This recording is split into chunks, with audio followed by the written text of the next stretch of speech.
That's an uncertain amount each year. And so it's a very dangerous precedent to set, to try and fund fixed obligations with a funding source that is quite variable from year to year. In talking with the town manager and the town finance director, that is absolutely the override, the fixed commitment of monies to the budget each year on an annual basis is really the only way to go to fund a fixed obligation such as this. So there is still some question in the community, but I wanted to take a minute just to explain that you really can't rely on end-of-the-year monies. Keeping in mind that those end-of-the-year monies that are returned by the school system and also all of the town departments are used to leverage programs and services for all town departments in the following fiscal year. It's a method of municipal budgeting that many communities engage in, including Westford. We have a few dollars left over, relatively speaking, a few dollars at the end of the year, turn that back to free cash that gets appropriated as part of the revenue stream to be considered for the following fiscal year's budget. What that allows, once again, is more stability in terms of hiring of staff, programs, and services to student or constituents, as the case may be with other town departments. And if you ask the staff in the Westford Public Schools, what has been most important to them over the last 10 years, it's the fact that we have not had the sawtooth effect in our school operations of we add something one year and we have to cut it the next year. We take a careful and deliberate approach in terms of improvement, and we know what the strategy is. We work with the town carefully to be able to fund those programs and services and personnel the following year. So there's a methodology to it. It's very important, and I think it's served the town extraordinarily well. But the year-end turnbacks cannot be used on and counted on to meet fixed obligations such as collective bargaining agreements. So thank you for allowing me the time to talk about that. Bill, can you talk a little bit, or maybe say a couple words about how we can be transparent to the community so that some of the concerns that came about surrounding the override might be allayed a little bit? You know, I think knowing that it is going to salaries versus going to get spread around to other budgetary items, and then maybe talk a little bit about, I think there's a concern about that somehow it negates the contract negotiation process, or it abdicates our responsibility to negotiate the contracts. Yeah, it does not abdicate the collective bargaining responsibility of the school committee. We've been talking about the salary issue openly and very openly, and Tom has shared more data with all of us and the public than probably any other process that has been undertaken in the last 30 years that I've been here, quite honestly. And so the issue was well out there and well publicized. One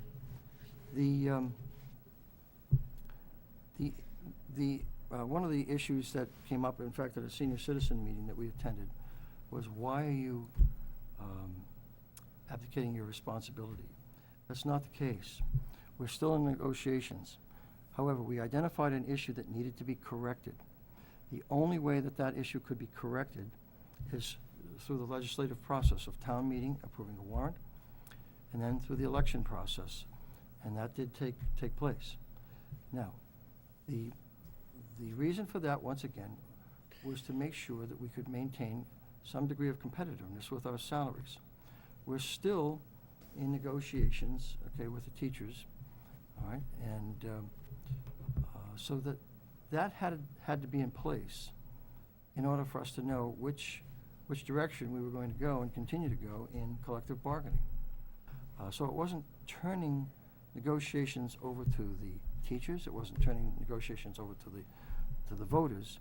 It was a process that had to be followed on a logical basis for us to know what the course was that we were going to chart in terms of collective bargaining with the teachers' union.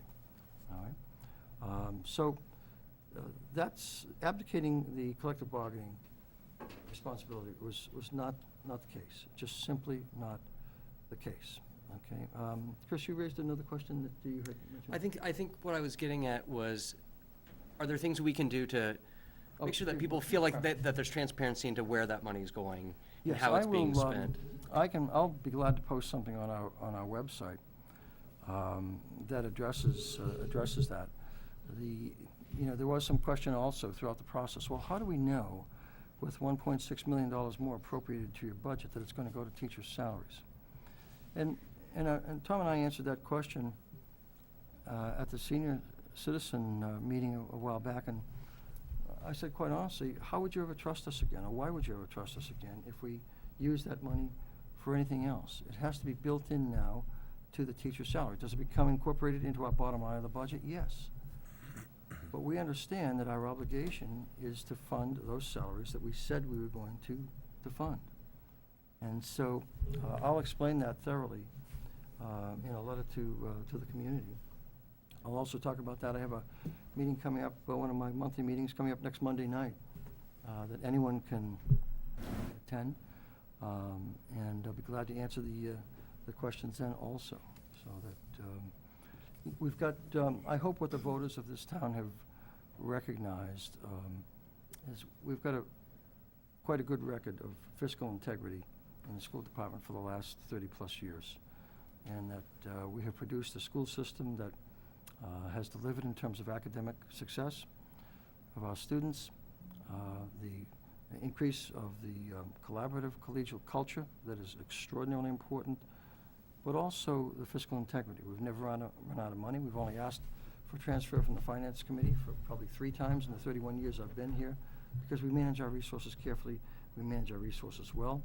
A couple of years ago, Tom and I and Kerry and Kathy were working with one of the selectmen on benchmarking, and by every indice, we are a very efficient school system. And if you remember a couple of years ago at town meeting, former Selectman Kelly Ross got up and said if there were an award that could be given to a school system for overall efficiency, it would be given to Westford, and I think that's the case.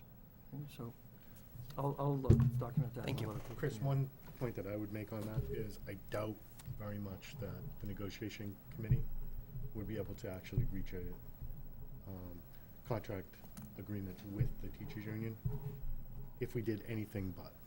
I'm not asking. And no, I'm I'm just not saying, asking in for a defense fact, of the override. Obviously, I was in support of it. to me, I'm asking for, for the people who still have lingering concerns, which is a significant I think that's portion. the biggest. I'm asking for transparency for going forward so that they can feel good about Right. what the Yep, town is paying for absolutely. and where their taxes are going. It's still their tax money. I want to make sure that they can be confident that it's going to where we said it was, and that it was as vital as we all believe it is. Mhm. That's it. I think Tom will do it. Tom? Arthur, if there are any points that keep coming back to the school committee, we could make another Westford Cat video, we could do a letter to the editor. We haven't been responding to every criticism that's come up because so many of them have already been addressed other places, but if you see, there really is some confusion about why we couldn't use end-of-year money. Bill just did a great job explaining it, but we could do a letter to the editor on that. Also, if the school committee wishes, after the contract is closed, you could do a letter to the editor saying, This all is what we money did. that was laid out has now been fully committed. Thank you for your support to the town. It's closed, it's a done deal, it's all under agreement now. And that may, sort of help settle people's I minds. think so too. Yeah, Yeah. that'd be good. That is it? Okay. School committee updates. Anybody from the school committee? A little, in addition to Stony Brook, a little love for Blanchard Theater Arts too, who got a silver, and it had a great show at the theater festival last weekend. Oh, I'm sorry. I'm sorry. I didn't see that. It's okay. I was gonna do both too, so it didn't matter. So it was all good. And they were one of the host schools too, so there's a lot of effort. Thanks to everybody. Gloria was there all day, I'm sure. And no, you were out campaigning too. You were doing double duty. That was impressive. It was a busy weekend. She was all over the place. But it was a fun weekend. And Bill, you're gonna like this. I was talking to one of the directors from one of the visiting schools. Just happened to pass through the teachers' lounge where they were having lunch, and she said, "This school is the cleanest school I've ever seen." I said, "Our superintendent will be happy to hear that," because I said we take it seriously, and Sure do. I said I know we've gotten that before, and so I thought it was really nice to hear. Glad you mentioned that. So just for our new members, the school committee update is typically a time where we, as committee members, have an opportunity to go and talk about things that we have experienced in the public, you know. So, you know, feel free. For me, I'll give an example, is I attended Spring Awakening this weekend. Westford Academy Theater Arts put on Spring Awakening. And I have to say, for the depth of the content that they were dealing with, it was really a powerful show. If you haven't seen it, there's 2 shows left, Friday and Saturday night. I believe. Thursday, Friday. It's, you know, as I say most times, it's a cheap date. You know, go out and watch it. It's a very, very good show. So thanks for all the students and staff for the efforts that they put in. You know, Blanchard included, Stony Brook included. There's lots of football games coming up, lots of other sporting events, and if nobody else has anything? So this is not necessarily a school-based event, but I attended Westfest this weekend as the photographer for the event, and many of our staff and administrators participated as dunkies in the dunk tank. So a little shout out to Mr. Middlemiss and Mr. Regan and Mrs. Mulholland. There were some others, I think, from WA as well that may have come during the rain, but it was surprising to see what motivates our kids, that's for sure. There were lines to dunk those teachers, so that was great. Just remind folks, sign up for last night. It's the substance-free celebration graduation night for all our seniors. We could use all the volunteers that can sign up, so please visit. It is www.walastnight.org. Even with the glasses, I can't read it. So it's www.walastnight.org. Just real quick, my last thing ever. In addition to Dr. Nettie Stevens, very exciting, many of you also know that the first woman who matriculated at MIT came from Westford Academy. And so, you know, long history of inspiring women in science, and if it was, you know, part of any effort to sort of boost the awareness of great women and great accomplishments in science that have gone through the Westford Academy walls, not the walls, the doors, I guess, what I meant to say. If you, in one of the libraries at MIT, they have a big, huge picture of the first woman who attended MIT, and if you read at the bottom, it talks about how she went to Westford Academy and you know, did a bunch of stuff before she attended there, so. All things that we could recognize. All right, students update? Well, I don't have anything to add to all those great announcements made by the committee. But I mean, I would like to comment on one thing I noticed since last meeting. We talked a lot about stats, and we were looking at all the great presentation about some mental health and drug use and all that type of thing.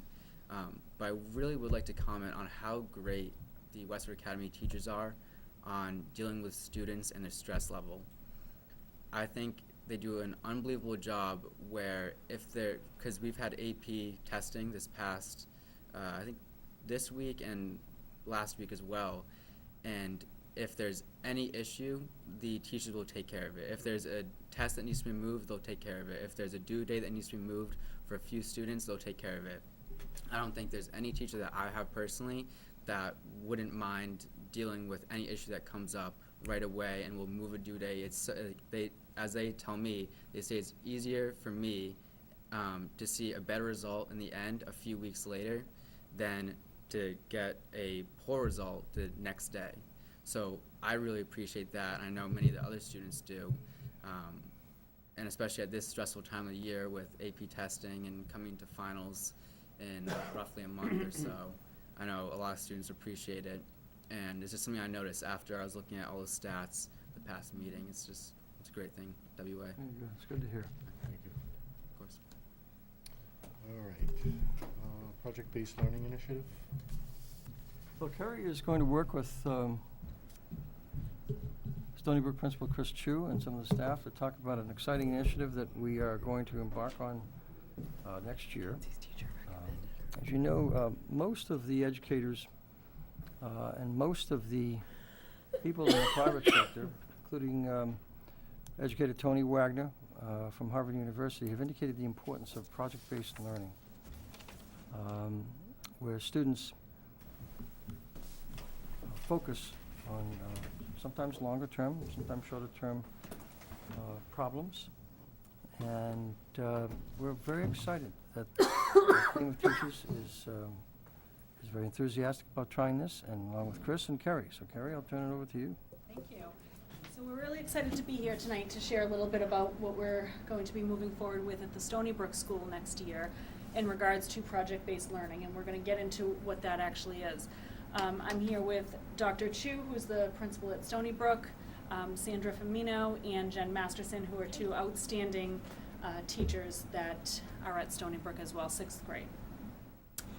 So over the past 3 or so years, you've heard us talk about our desire to increase student engagement, increase the level of authenticity in the work that we're doing with students, increase opportunities for student collaboration, communication, and much of that has been couched around our desire to bring in more technology for students' access to devices, because that is a tool that can help bridge where we are now or where we were then to a learning environment for students that better fosters all of those areas I just described.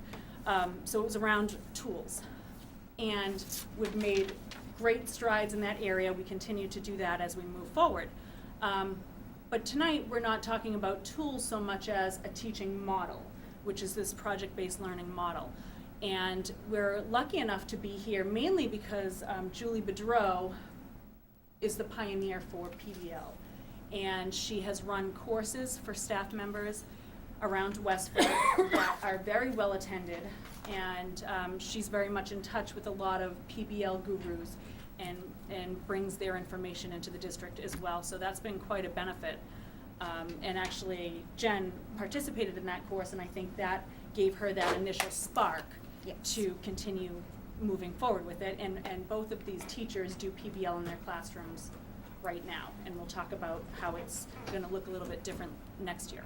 And then in addition, of course, we have the superintendent, whose goals have always been around innovation, whether they be the goals that you see or just sort of that day-to-day drive to help us continue to think outside of the box and think creatively to improve the learning process for all students. So first I want to talk about what is project-based learning. Before I do that, I feel the need to explain what it is not. The word that I think can throw people off is the word project. And that's simply because we have a lot of background knowledge in what projects meant to us when we were learning and going through school.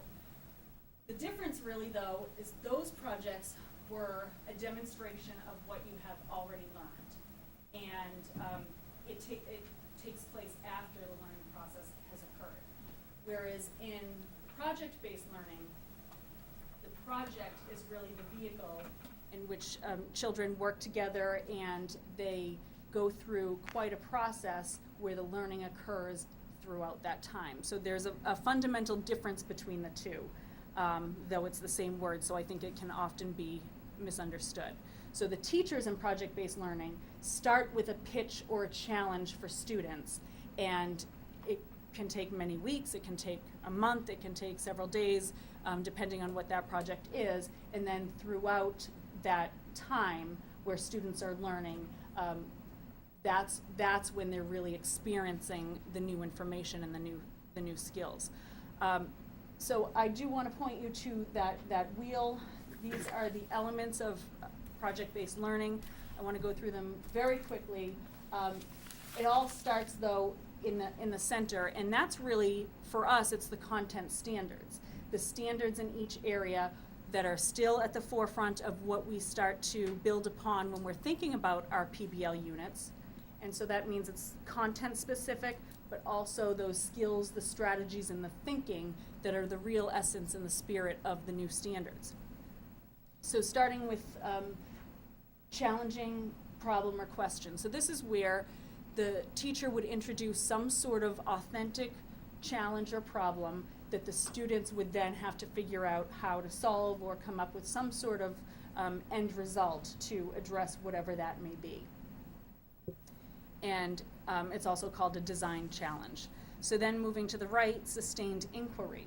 A lot of times in units, children can dig into a certain topic or area, and it can be inquiry based, but it can be sort of a one-off, and then the rest of the unit may be just different ways to apply it, whereas this PBL provides more of a sustained inquiry, in where the inquiry takes place over an extended period, where there are questions, and then students develop questions, and then they sort of research, get some answers, which then lead them to new questions, and so on. Then moving on to authenticity, the project-based units are based on real-world problems, so students are never saying, why do we need to know this? How are we ever going to use this? It also provides students with voice and choice, because the end result of whatever that challenge may be could look very different from one group of students to another. So students are in the driver's seat in terms of how they want to get there, and the teacher facilitates along the way. There's also frequent and constant reflection on students taking a look at what they're learning, how they're learning it, and then reflecting on what they've accomplished toward the end of the activity or unit. And then there's the critique and revision, because this is kind of a trial and error and get more information and adapt based on that new information. It's an iterative process, and so students are constantly adapting and revisiting. So when we talk about wanting to learn from failure, this is a great opportunity where it's not even recognized as failure, so to speak. It's just, that didn't work, let's try something different, or what pieces of information we're missing. And then lastly, public product. So oftentimes, we're trying to shift away from it, but the teacher is the audience member at the end of some sort of project, where the students are maybe doing a writing activity and the teacher is the person who reads it. In the project-based learning approach, it's very much something that's more public. It's not always a presentation. This used to be, in the old model, it used to say public audience, but it's not always a formal presentation. It could be some sort of product that is used and separate from a presentation, but something that's purposeful, again, going back to improving the authenticity.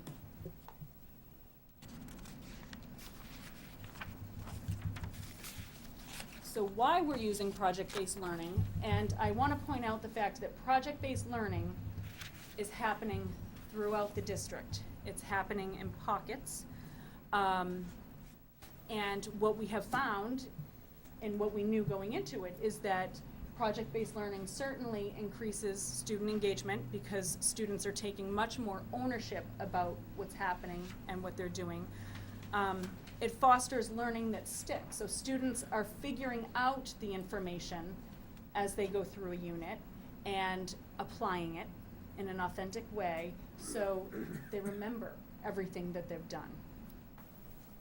It resembles and builds skills that are necessary for college, career, and most importantly, just the real world, because again, we're emphasizing authenticity so very much throughout PBL.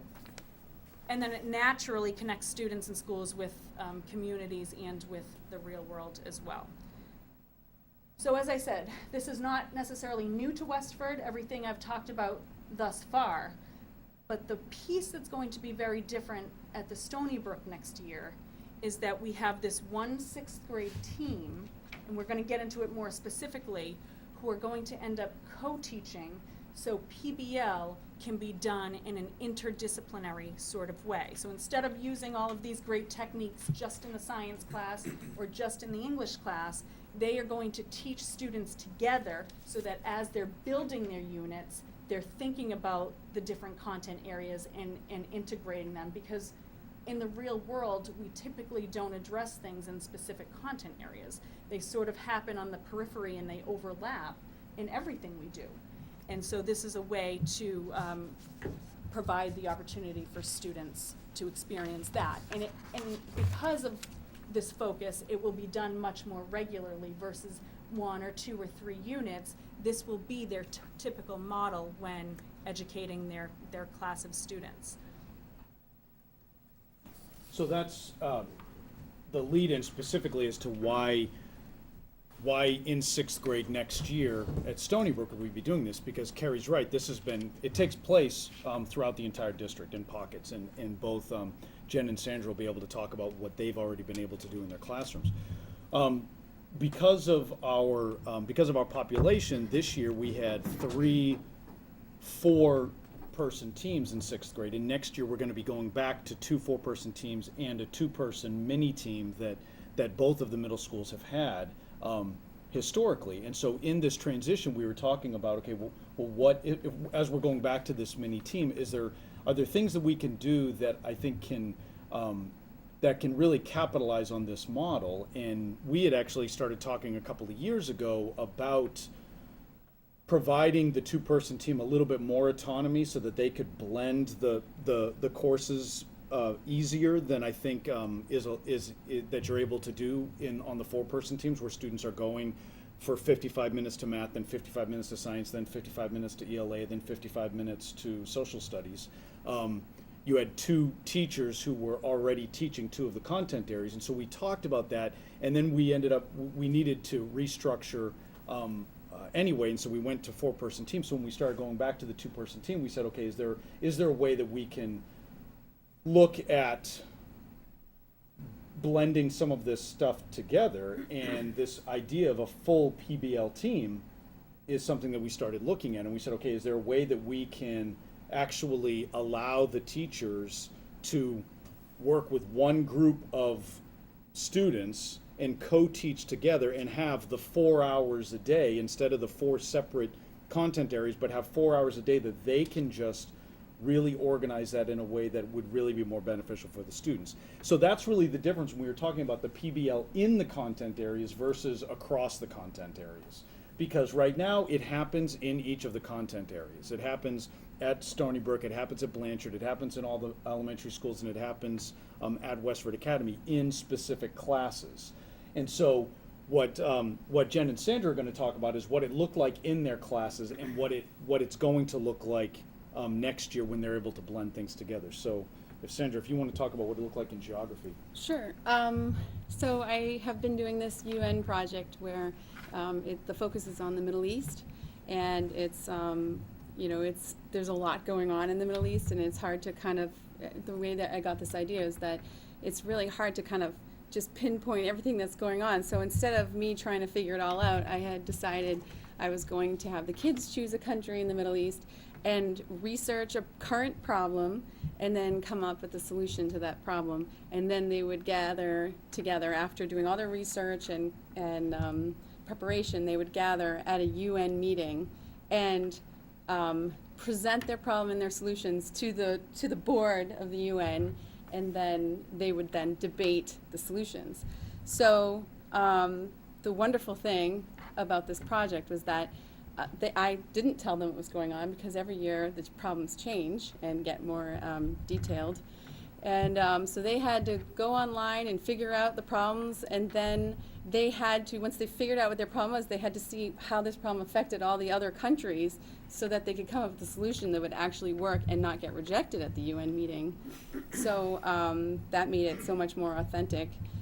They had to come up with a written proposal, so they had to persuade their audience, and they had visual aids, and they had to look at the geography and the climate, and does this country have refugees, and do they have natural resource problems and water issues? So there was so many different areas that were affected in this project, and the kids loved it. I mean, they would go home, they wouldn't want the classes to end. They just, that was the problem, is that the project takes so long, and the day would end, they'd be like, oh, but I have so much to do, and so I think having more time would make it even better. This project would just be so much more rich, and to be able to extend it into what you were doing, which. So we, on our science curriculum in grade 6, we do an engineering design unit. And I'm on one of the other 4-person teams with another social studies teacher. And at the time, she was working on Europe and the themes of geography in Europe. And so I said, what if we take kind of Sandra's idea of what she did with the Middle East? So what if in science they have to take what they've gotten from social studies, about it. They have to find a problem in one of the countries of Europe that they could use the design engineering process to come up with a solution. The driving question I used was global engineering, how can I help? So we were able to mesh social studies and science together. One of the things was a little disjointed because they had just finished doing all of Europe and they were moving on to a different region of the world, and I was starting my engineering unit in science. So I was like, remember when you were doing this in social studies and we had the same resources, so we were able to collaborate with the social studies teacher, but we were saying how great would it have been if we could have done it together and had rubrics for both projects going on. So what the kiddos in science class had to do was use the design process, create a solution, and they created a prototype. So their prototype, obviously, they were like, well, can we use like metal? And I was like, I'm sorry, you can't bring metal in. But what they did was some of the solutions they came up with was an avalanche location system in Switzerland. So, and they had worked out through revisions how it would look, because they also presented to the kids, their students, before their product was done, and they were able to get feedback saying, well, what about this, and how would this work? And then they would be able to do a redesign and then hand in, we had like a gallery walk once we were all done, where actually the students on all of 6th grade walked around to each of the science classrooms to see what they were doing, and they had to write about it. Another one, I had a student come in with a huge refrigerator box. I was like, what are you doing, bud? And they were making a job finder because of the high unemployment rate in Greece. And so they had figured out, like, they were talking to me about how I was like, well, how is it gonna work? How are you gonna power this? And think of it as like an ATM machine. And so they had brought in like an iPad to use as the interface, and they're like, we're gonna put solar panels on it to work the power for it. And then if you could go up and look at it as, this is what I'm interested in, or I'm trying to find a job, so it was a lot more accessible to people. And then I had another group for Italy that was, there is a shortage of energy in Italy from their research, and they get a lot of earthquakes. So they decided they wanted to have a generator that made energy from earthquakes. And so they researched generators, and then like where would they put it and how would the generator work? Where is this energy going to be stored? How is it going to be shipped out into the city and things like that? So again, the collaboration, the creativity, the communication, the critical thinking. Same as Sandra, I had students like, can I work on this at home? And like coming in with work they've done as a group, working on their own individual, wanting to, motivated to do it, excited to come in, and very excited, engaged in giving feedback to their peers as well as how they can improve on it, and actually using the engineering design process, not just reading about it in a textbook and looking like of what other people have done. So the engagement and motivation was amazing. Like, I was so excited about it. I get very excited about it. It just amazes me how engaged they are and what they're learning. And never once did we have a traditional vocabulary test where they had to make vocabulary cards, but they were using all vocabulary that I would have expected them to know in the engineering design process and the steps to follow, because they were actually enriched with it. So as a teacher, it really is amazing to see. Can you guys talk about even just kicking off next year with the example of when the two of them, the first thing, the student design learning environment, when you have one group of students, 40 to 45 students in front of you, and you two are co-teaching, what's that gonna look like? I have one thing I have to jump in. So when you were talking about Dr. Stevens and Westford Academy, I was like, oh my God, that's another project we could do. I'm a former scientist, a women scientist. I'm like, all my wheels are turning about a project for that. Who is she and how did she impact my life? Right, right, exactly. I was all excited. Sandra and I have been meeting and talking, and what we'd like to do in the beginning of the year with our team, obviously a lot of it's going to be based on collaboration and building that community with our team. And one of the ways to do that encompasses the idea of project-based learning is the name of the project would be Student Designed Learning Environment. So the students will come in on the first day, and it's going to be an empty space. obviously there'll be some chairs, some tables, but they're not gonna be walking into a traditional classroom. And what they will be doing, probably, we haven't really figured out a timeline yet, but they're really going to research innovative space, their learning styles, and they will create a learning environment that will help all of the learners in our classroom to create products. And we'll be able to bring in math. They'll work on a budget, like are there certain things maybe you want, given the money that we've already gotten to do that. I've also looked into if they find some technology, because they find amazing things on the internet, perhaps having one or many groups write for a Westford education grant, and we would sponsor them as a teacher where they could write something innovative that they were looking for. And I'll let you talk about the. Well, they could research the schools that are really performing well in the world, like Finland and Hong Kong and Canada and Taiwan. Their whole list of countries they could be looking at, and see what they're doing and see if we can create that in our own classrooms. That would be the geography piece. We could. There could be some kind of, I think you might have mentioned this, but some kind of engineering where we use technology and they can actually create where all these things are going, what their space is going to look like. They'll have to write up, so sort of like the UN, each team will have a proposal, they'll write up their proposal, and then they'll be presenting it to us, their audience, and what they're going to be, this is how we'd like to see it. So it's a great way for us to kick off project-based learning. They're really understanding, like, this is your space, you're driving what you guys want to do, and it's all based on the frameworks. So we're really excited about it and very curious to see what they'll come up with, for sure. And that's a perfect example of a real-world issue that you're addressing, and at first you think, well, where are the academics in there? And it's all in there. It's all in everything that we do, and we've just got, and it will be explicitly taught and pointed out for students so that they are drawing the connections and making sure that we teach them what they need to learn. But it's not your typical unit that would fit in any vacuum type of content area. So the creativity that goes around it, it's a certain mindset, and you've got two rock star teachers here, and again, many throughout the district, but this now will be structured differently so that they can co-teach together all the time.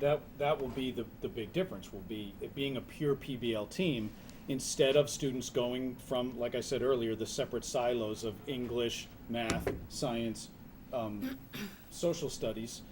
They'll be with two teachers all day, and they'll be looking at the standards in each of those content area and making sure that the projects are addressing and examining all of the standards, but they're not going to be doing this for 55 minutes and then transitioning to something else. So that's going to really be the big difference. Based on what it's going to look like, again, based on our enrollment for next year, we have just over 200 students coming in 6th grade, and we have 10 content area teachers. So the average will be 20 students in a classroom. So we figured on average there'd be 40 students working with the two of them. The other two teams would have then roughly 80 students on each team. The co-taught by the two teachers. They were talking about the flexibility in the space. So a few years ago, when we were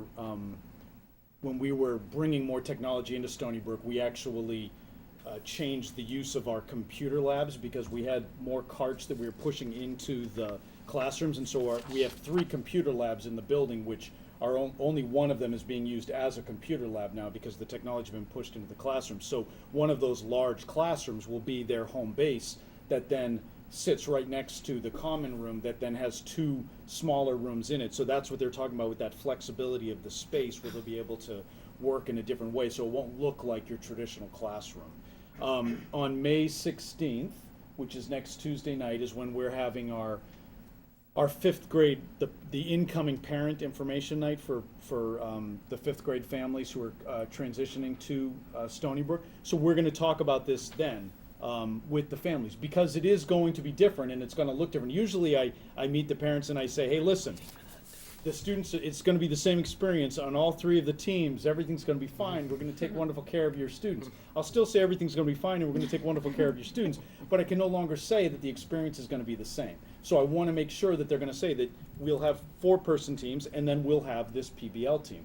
So what we wanna do is we want parents to have the opportunity to opt into this experience, and then we'll conduct a lottery similar to the way in which the kindergarten, the full day kindergarten lottery was set up. So we'll then select the 40 students based on the lottery, and then we'll create a waiting list of, from there to see what, so that we'll know if people decide they don't want to participate in that, because it is such a different experience that I think it's important that we do that. And then we have an opportunity to work with Dr. David Stevens, who was one of the pioneers for High Tech High, which actually started in Cambridge and then moved out to California.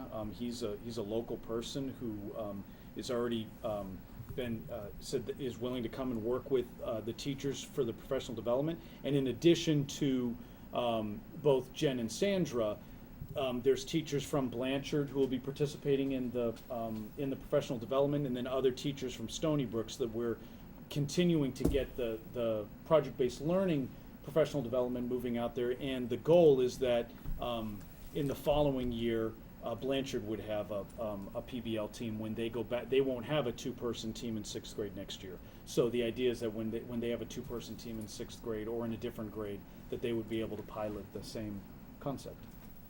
So we're here representing and talking about Stony Brook because they will be doing this sort of full implementation of it next year.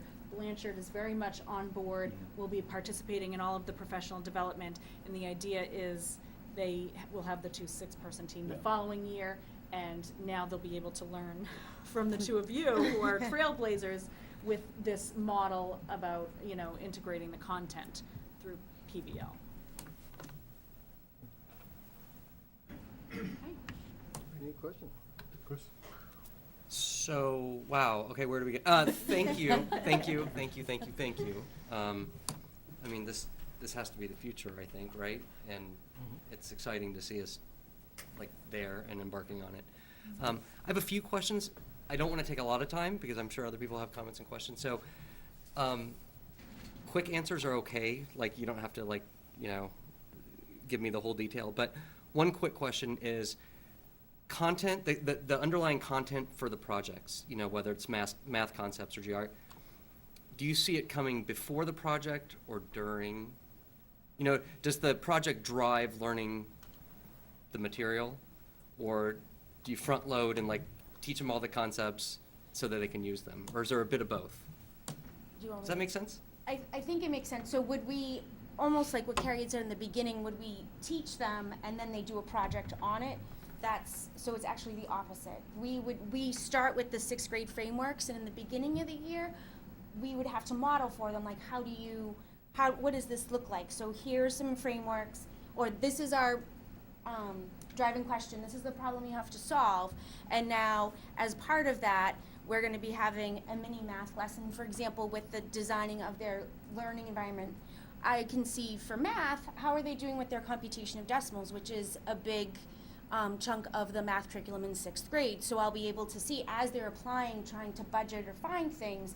So we will have the 6th grade frameworks in mind before we give them an actual driving question. And then the idea is, as we have modeled it for them, by the end of the year, if everything goes well and in a perfect world, we'd love to be able to show them, okay, here are some standards. Can you please create something that shows this, you have an understanding of that content?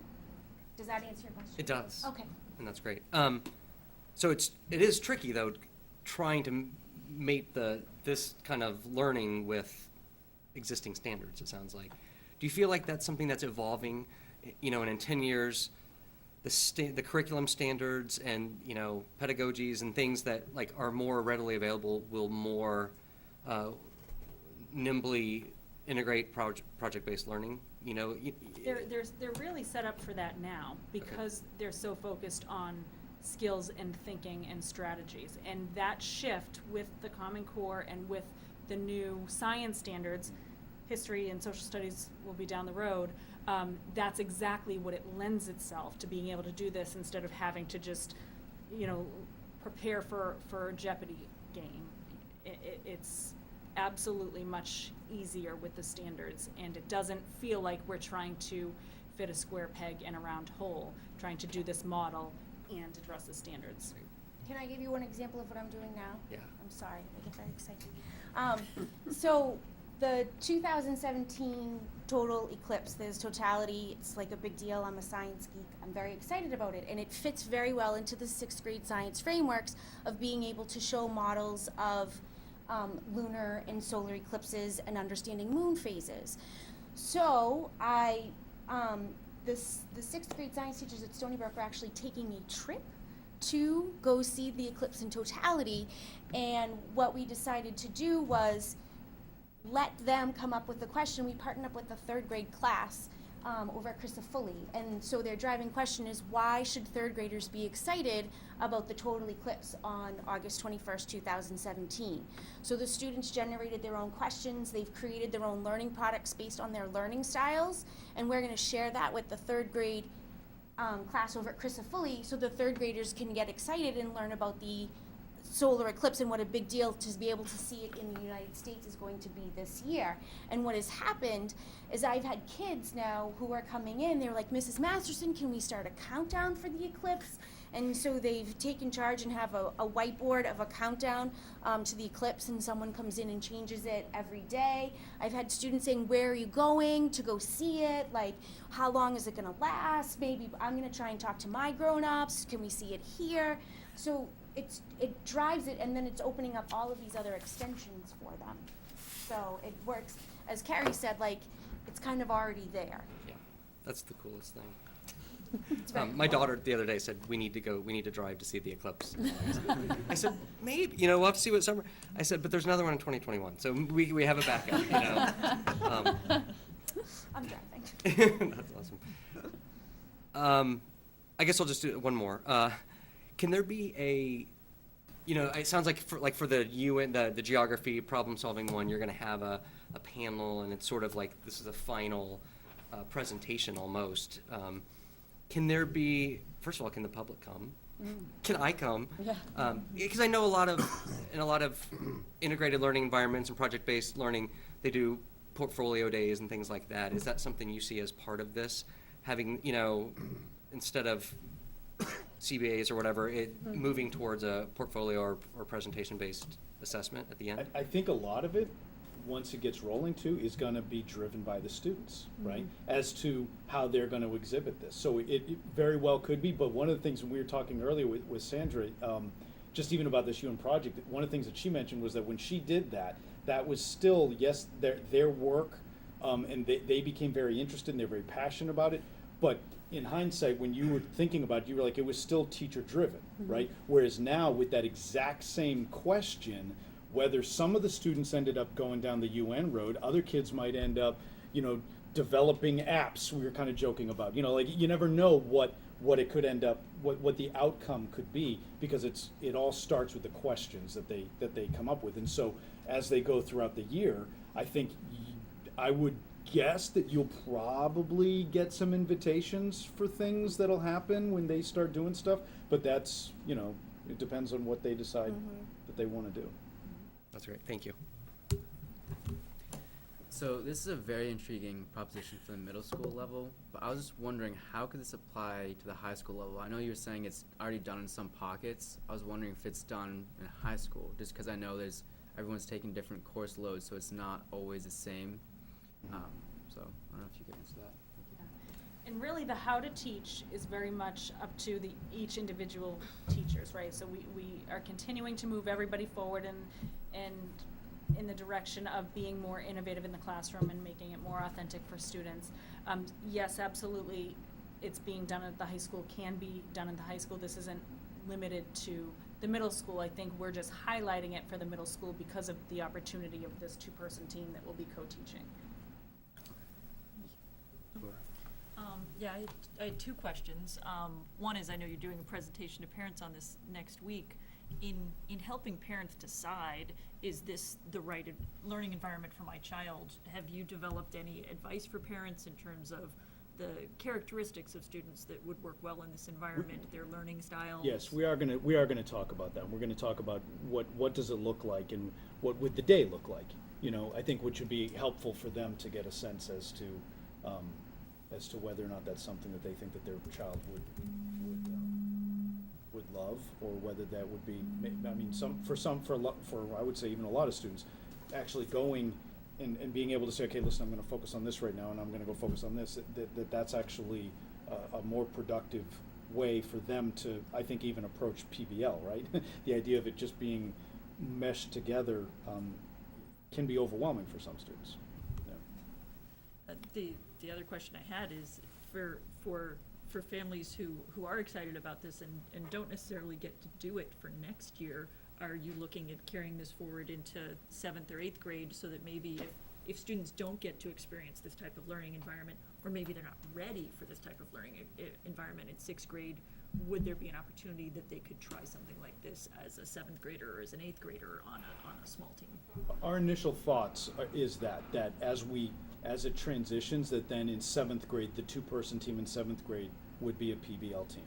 And so we would take that 2-person model and use this framework, because it would be, I think it would be a better way to have the co-taught experience than And breaking the it up. teachers who will be involved in this professional development next year are the 2 of them, of course, but also beyond them, the principals have been dipsticking with other teachers to say who would be interested in doing something like this.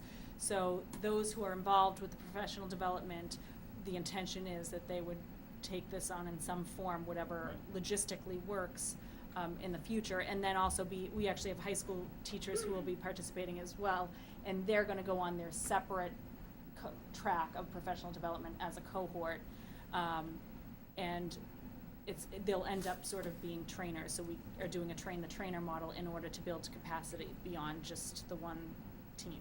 There's the hope that a student or a family who does think this would be a great experience, would they hopefully, you know, as it's built, get the chance to experience that at some point during middle hopefully, school? yeah.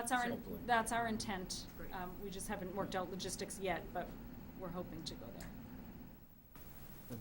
Will 5th grade teachers be queried as far as, you know, what they're seeing as far as students that might be good candidates for this, or is it just gonna be completely lottery based? We're gonna run the lottery. I mean, I think where the 5th grade teachers, I'm sure parents, after they hear from us on Tuesday night, they'll probably have questions that they might ask the 5th grade teachers maybe about, you know, what they're seeing, but the 5th grade teachers are aware of what we're talking about, and we're gonna share the information with them so that they will be able to answer any questions that might come their way. Sorry. So the material on this program, has it been sent out to the 5th grade families yet, or is Wanted that? to let you know before, in the case that you have any questions. So May 16th would If they're be- watching now. If they're or watching. Right, they're watching it now, but there will be information on a website ready for them, so they don't walk in that night and hear of it for the first time, really. Well, honestly, they'll walk in that night and hear about it for the first time, I imagine, but then all the information, I'm gonna provide them with Will be information that available. night, and it will be available following that night as well if people had questions, but I wasn't going to send the information to people without talking to them Tuesday night. Okay, all right. Megan, did you have something? Yeah, they're sort of similar questions to what Gloria and Avery asked, but in terms of, if I could just get some clarification, because I don't have a child at Stony Brook, explain to me, because you teach social studies and science, correct? So how does this 2-person mini team, obviously this lends itself really well to those subject areas, but as you said, it's kind of, you're weaving between everything. So can you just talk a little bit about the math and English part of that team? Because I'm not really understanding how that all works within the PBL model. So the 2-person team, which has happened in Yep. the district for many, many years, there's one teacher who teaches math and science, the other one teaches ELA, and social studies. Okay. So that's the balance, where they have those lenses of all 4 of those content areas when Got it. developing. And these all events. 4 content areas are being touched by these driving questions that are Yes. the whole thing. Okay, thank you. That answers that. And then my other question was going to be about the choice of this, right? It's very different in the lottery. Given how we went through the lottery process with something very different, but with full-day kindergarten, and got an immediate response by so many families that were interested in it, what happens if you go through this lottery process and you have 40 slots and 100 families say, oh my gosh, this sounds so cool and wonderful and this is the right thing? Will that drive, the following year? Will you consider expanding the PBL system beyond the one team? Like, how are you prepared for that surprise one way or another of how this goes and how families become excited or engaged by this opportunity? Yes, I think we are prepared for if 200, right? If we're going to get 204 students, and if 204 students opt in for this, that would be a surprise, right? But as far as the future, being prepared for that, if that was something that we said, well, we need to make sure that more of this blending is taking place, then we would look at that. We would look, do we need to have more than one PBL team in place in order to do that? For next year, we're just doing it with the one team. Sure. So there will only be 40 students who will be participating in it. Right. But that goes back to the idea and the examples that the PBL is taking place in all of the content areas, right? So every student at Stony Brook and Blanchard participates in PBL, in project-based learning. The difference is that they do it in specific content areas. And so, and we know that it's a strong strategy. So that's one of the reasons why we know that that's happening, and it's happening throughout the building.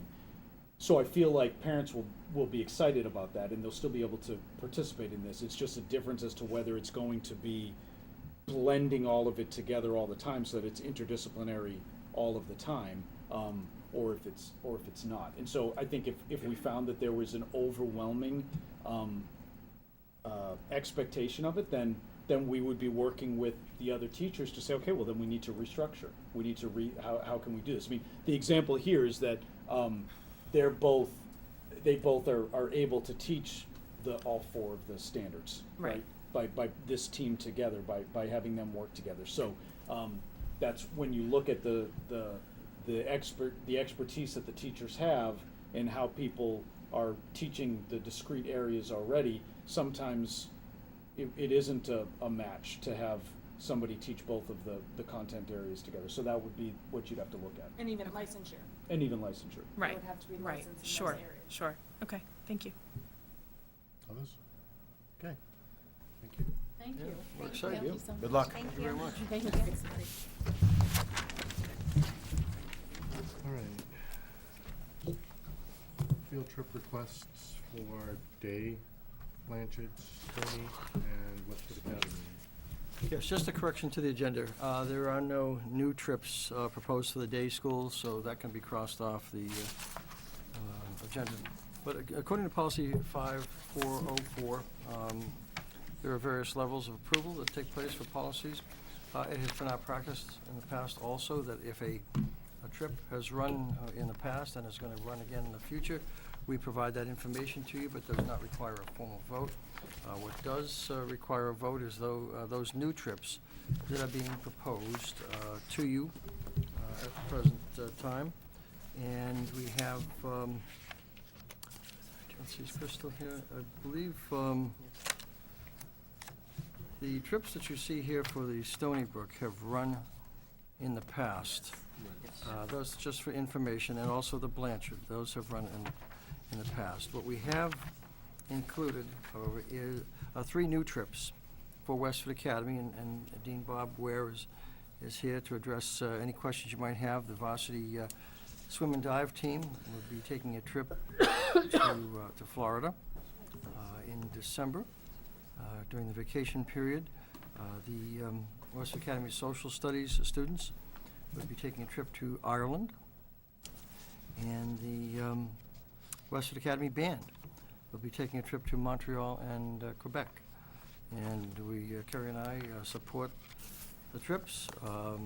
They provide a wealth of knowledge and experience to our students, and our teachers put a tremendous amount of time into planning these trips, so that, asking for your approval on them. So, motion to approve. Second? Anybody have questions on these? Or, I had two questions pertaining to the swim and dive team trip.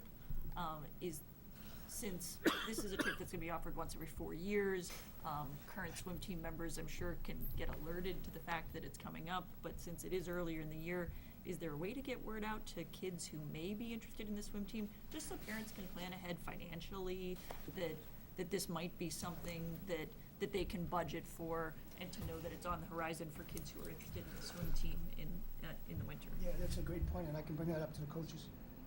Yeah.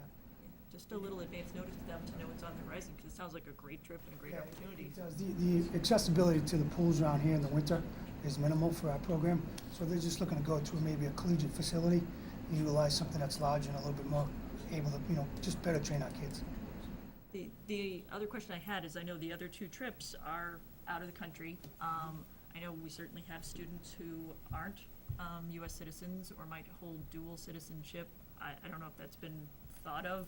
I would just hope that all of those students and the teachers who are chaperoning these field trips are just aware to think in advance and make sure that no student's caught in a difficult immigration situation. Yes, they pay, Gloria, close attention to that, and that's an excellent question. We also pay close attention to the State Department travel advisories and warnings, and so when we look at the field trips each year, we look at those areas that are becoming a little bit more risky than they may have been in the past. other questions? Can you talk a little bit and remind people what the process is for families in need who may not be able to afford a field trip? What they would do, and maybe how often that happens? Well, once in a while, we don't have any standing ability and continual ability each year to fund, for example, on a scholarship basis, a large number of trips. But we do have, through contributions and donations, some ability. It's a small ability, so that if a family, and particularly we work with those who may qualify for free or reduced price lunch. That's the criteria that we most often use for determining the demarcation between those who might need help and those who might not. We will ask the administration and the staff to make sure that word goes out to parents also, that although it is a very limited ability through donations particularly to help fund these trips. With that being said, I would encourage parents and residents in general, if you would like to make a donation to the school system, that can be kept in a specific account and not commingled with other funds, for example, for field trips, for travel expenses associated with field trips for some students, we would always be willing to accept that, and I can provide some information on our website on that. Other questions?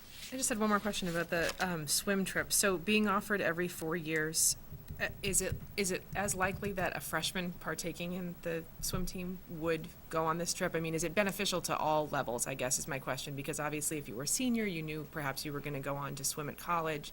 Seems like something, but is it more really the benefit of the swim team as they practice at WA and beneficial across all years? Because a freshman would then not have an opportunity to do this again, correct? Yeah, correct. It just Okay. goes, it's cyclical, so it'll be once every 4 years. So everyone has an experience starting from their freshman year on, Okay. It's a new proposal. We've had some great success with our swim program. Right. This is just, it's a dynamic proposal to get our kids experience and kind of expedite the process of the training, because we have limited access to pools in the area here. Right. No other questions? All those in favor? And opposed? No? Unanimous? Thank you. Thank you. Thanks. Take care. Those are the only Good luck. ones, right? Or Yes, that's field correct. trips? Okay, so move on to the maintenance department job description changes. Well, for a number of years, we have had job descriptions that, in my opinion, have not been as complete as we would like to have seen them. So our human resource coordinator, Michelle Duffett, has put together much more comprehensive job descriptions that fit the template that we use, including the title of the job, the qualifications, who the person reports to, the job goal, duties and responsibilities, if that person supervises or the position supervises anyone else, the licensure or certification, in terms of employment. And so I've reviewed these with Michelle. They're very complete.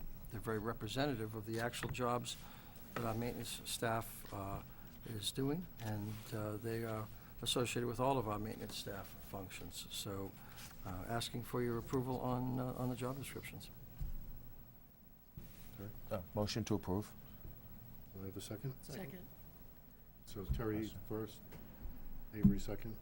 So these jobs are all, these aren't new positions? These are not new positions. These All are the jobs positions that people currently are filled? currently doing at the present time. Okay. And the language has been changed just in order to bring them up to standards with the rest of Just our. want to make sure that these are not new positions. So No that's, new and that's a very good positions. point. These are absolutely not new positions. It's just an update, an upgrade, and an improvement of the job descriptions for existing staff.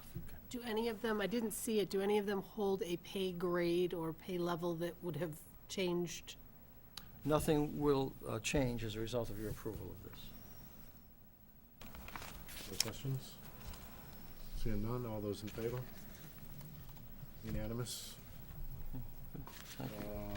All right, Bill, superintendent's evaluation process. I have contacted Erica Cole, and Erica is willing to do the aggregation of responses to my annual evaluation that is conducted. She'd like someone to be willing to work along with her so that they could take the job over in subsequent years. It's a lot of work, but it's important work. Each year, under the Educator Evaluation system, we not only evaluate teachers and administrators, but, you know, Kerry and I are evaluated. I evaluate Kerry, and you evaluate me.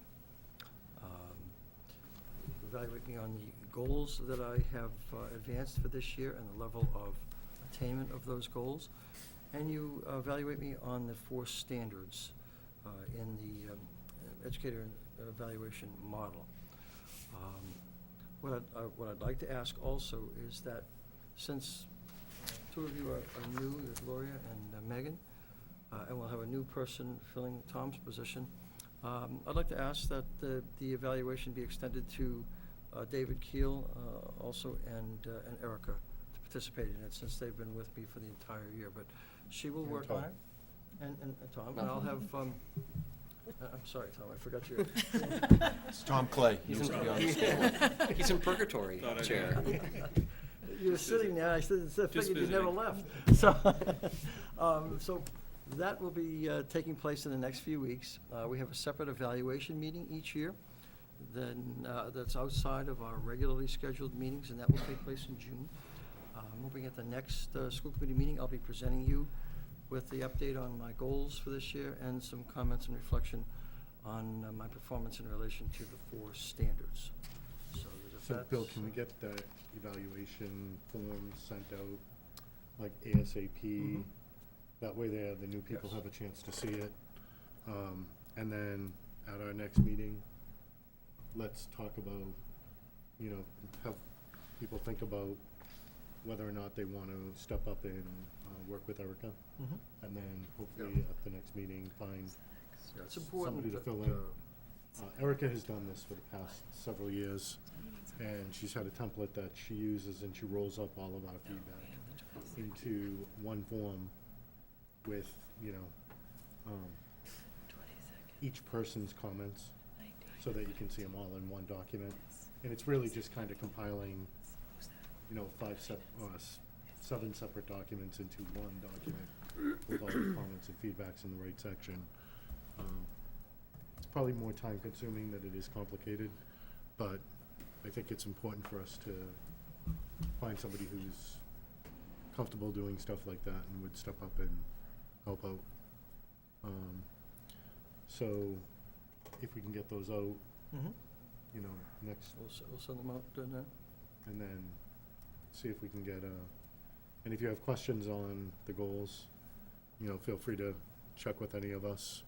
Most of us have already done them a few times, some of us more than others.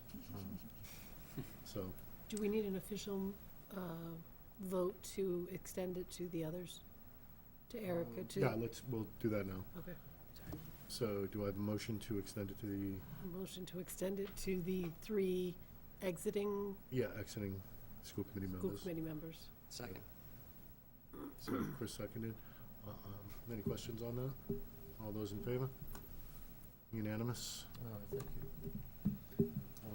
Arthur, I had a question that maybe I could have brought up earlier. Have you made an appointment to fill the negotiating spot?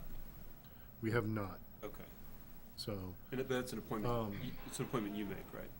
yeah, Okay. typically it's an appointment that I make. So my feeling is at our next meeting, just because we didn't know who all the members were yet, I was hoping that at our, once we have all 3 members seated, we can then have that discussion and fill that position. So right now, Tom was sitting on the teacher's contract negotiation subcommittee. And since he will be leaving, there's a vacancy in that subcommittee. I was hoping that we would have all 3 members seated. If, in the event that Tom left, that we have 3 members, that we bring it to the full committee and allow everybody an opportunity to understand and to let me know if you're interested. And I think even now, if you're interested, let me know. And then, We have meetings scheduled for the 11th and the 16th. That's right. Right. So, I don't know if we want to do this a little quicker because we won't be appointing until the 23rd, and does that? We can carry on with those. We can carry yeah, on, I think we can go Okay. with Yeah. what we have until we're Okay. comfortable. So would that be on Unless the there's a- agenda then for June 5th? What's our next, do you know? Our next meeting is. The next meeting is the 22nd, the Second. night before the appointment. Okay, so then, it would have to be the following Okay. after that. All right. That we do a formal, then we bring, Will we discuss all subcommittees or just the one that we need to well, appoint for? I think, at that point, we currently have a list of it. So at the next meeting, I was hoping to have that list of the subcommittees compiled Okay. and out to everybody, and at least get you thinking about what subcommittees, we need to have members sit on. And typically, things like capital planning, pedestrian, Public safety. those kind of things are a real important for us to have a voice on. So we try to get as many members involved as we can with a backup in each position, so that in the event that, that person can't attend, that they can grab somebody as a backup and at least go in and fill in for them. So we should have a roll-up of that. I'm hoping for our next meeting, Diana. So. All right, Warrants, May 11th, 2017, we have payroll warrant number 1746 SP in the amount of $1,781,792.26. so Avery, you're in the hot seat, to motion. Motion to approve. Second? Second. All those in favor? Expense warrant number 1746-SE in the amount of $609,021.43. Motion to approve. Second? All those in favor? Unanimous. School committee meeting minutes from 4/24/2017. Motion to approve. Any questions on the minutes? I assume since that's before our time, we just abstain. You abstain. Second. Okay, so all those in favor? So 2 abstentions.